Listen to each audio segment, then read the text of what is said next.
Hello, this video is about a topic I see online in the parenting community that I don't think most people seem to understand. People who are giving the advice, people who are taking the advice. It's about what fear is for children. Actually, I don't think I even should say children, just in general, for people as for adults as well. Let me explain. Fear in general is not the emotion of being afraid at this moment or in a moment. Simple example. Just the other day I was washing dishes, noticing that I'm zipping through the spoons and the forks and the regular table knives, no concern there, just zipping through. Hey, Dalton, come here. And, but when I got to the actual knife, cutting meat, the real sharp, nice big blade, I slowed down quite a bit, took my time.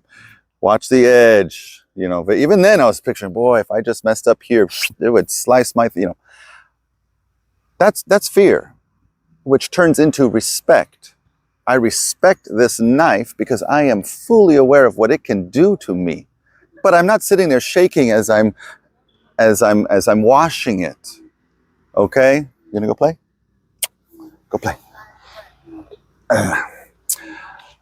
That's what fear is. Fear is that I was going to say a healthy fear, but that's just fear. Fear is healthy.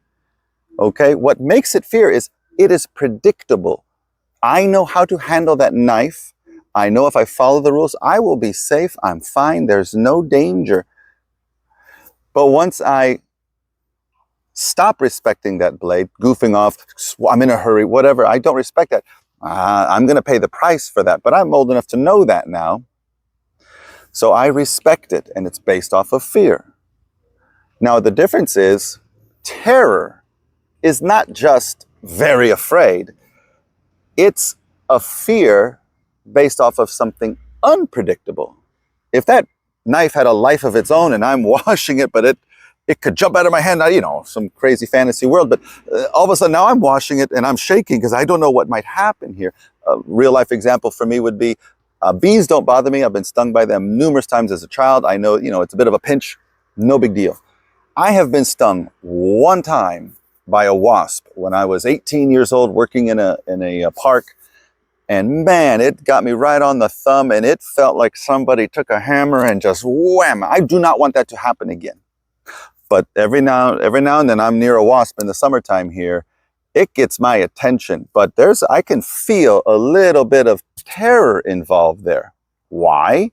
I'm not fully clear on the rules with a wasp. I am not around them enough to know if I do this, I'm safe. If I don't do this, I don't know the rules.